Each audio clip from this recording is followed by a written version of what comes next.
तो दोस्तों, आप एक इन्वेस्टर हो मेरी तरह। हर इन्वेस्टर के मन में आज के दिन एक ही सवाल है, ग्लोबल अनसर्टेनिटी है, उसका इम्पैक्ट हमारी इकोनॉमी पर भी है। लेकिन हम तो इन्वेस्टर हैं, हमें इन्वेस्ट करना है। तो कौन सा सेक्टर आने वाले सालों में हमें रिटर्न देगा? तो चलिए आज इसी के बारे में बात करते हैं और हम जानते हैं कि कौन सा सेक्टर हमारे लिए फायदेमंद है आज इन्वेस्ट करने के। आज के इस वीडियो में data, ground relative, government policy के बेसिस पे हम देखेंगे कि आने वाले सालों में मैन्युफैक्चरिंग एंड इंफ्रा कैसे एक अच्छा रिटर्न दे सकते हैं, एक ग्रोइंग सेक्टर बनेंगे। तो इन सेक्टर में हम डायरेक्ट इक्विटी ही नहीं, म्यूचुअल फंड के थ्रू भी इन्वेस्ट कर सकते हैं।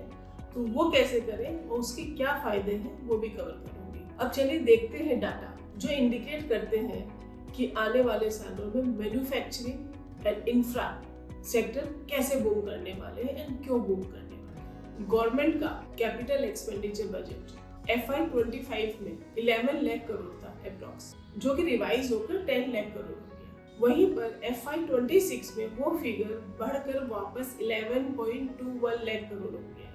मतलब आने वाले सालों में इंफ्रास्ट्रक्चर यानी highway, road, bridge, ports, railway, ये सब तो बढ़ेंगे ही, इन सब में एक्सपेंशन होगा। साथ ही साथ मैन्युफैक्चरिंग में भी एक्सपेंशन होगा, नए कैपिटल एडिशन होगा। सोचिए, आपके शहर में एक नई मेट्रो लाइन आ रही है, उसकी प्लानिंग हो रही है, तो उसकी लॉजिस्टिक प्लानिंग के लिए रिलेटेड हर कंपनी की मैन्युफैक्चरिंग बढ़ जाएगी।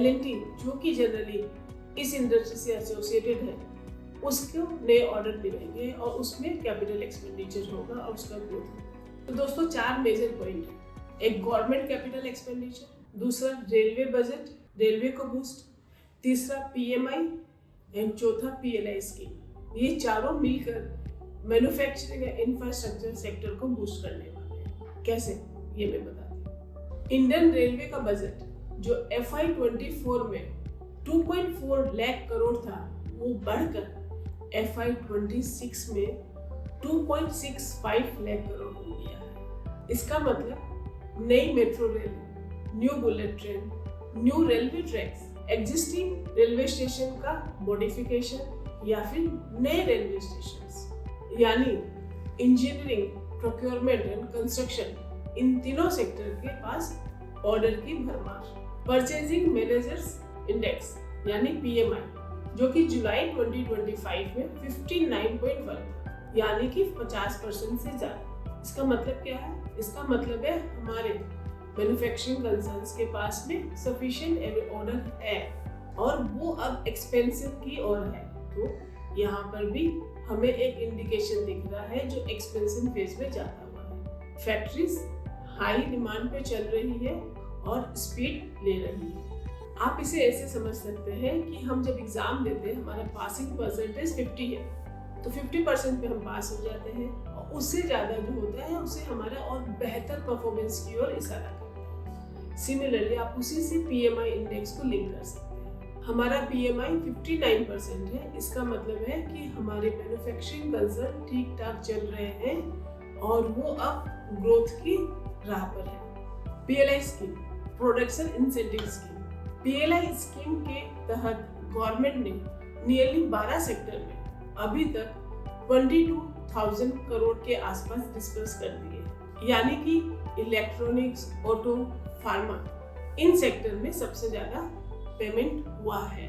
यह पैसा जनरली उन्हीं फैक्ट्रीज पे दिया जा रहा है जहां प्रोडक्शन भी ग्रो कर रहा है और नए रोजगार भी क्रिएट किए जा रहे हैं। मतलब सिर्फ अनाउंसमेंट नहीं हो रहे हैं, ऑन द ग्राउंड रियलिटी में भी काम हो रहा है। तो दोस्तों, ये 4 फैक्टर, गवर्नमेंट का capital budget, railway push, PMI and PLI, ये चारों हमें दिखा रहे हैं, इंडिकेट कर रहे हैं कि आने वाले सालों में 3 से 5 सालों में manufacturing and infrastructure expansion phase में है और वो पीक पे जा रहा है। तो दोस्तों, इसका सीधा फायदा EPC, इंफ्रास्ट्रक्चर सेक्टर की कंपनियां, power and utility industry, auto and auto ancillary industries और कैपिटल गुड्स मैन्युफैक्चरिंग कंपनीज को फायदा मिलने वाला है। तो कीप वॉचिंग दिस सेक्टर। इसी के साथ डिफेंस मैन्युफैक्चरिंग में भी ग्रोथ की चांसेस है। तो दोस्तों, आप सोच रहे होंगे इन सेक्टर्स में,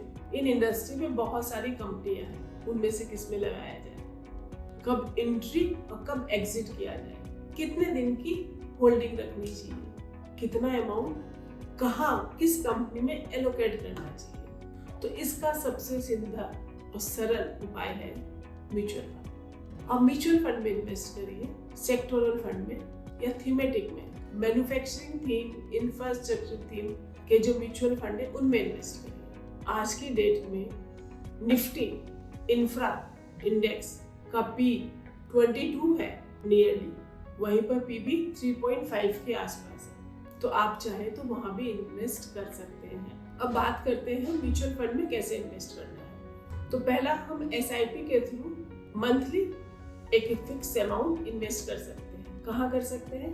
जैसे मैंने पहले बताया, निफ्टी में डाल सकते हैं। निफ्टी इंडेक्स फंड मैन्युफैक्चरिंग का भी है और अपने इंफ्रा का भी है, या फिर ये पैसिवली मैनेज फंड है, या फिर हम एक्टिवली मैनेज फंड में भी इन्वेस्ट कर सकते हैं। सेकेंड, हम ETF के थ्रू इन्वेस्ट कर सकते हैं, जो एक इंडेक्स फंड में इन्वेस्ट करते हैं। तीसरा, हम STP के थ्रू इन्वेस्ट कर सकते हैं।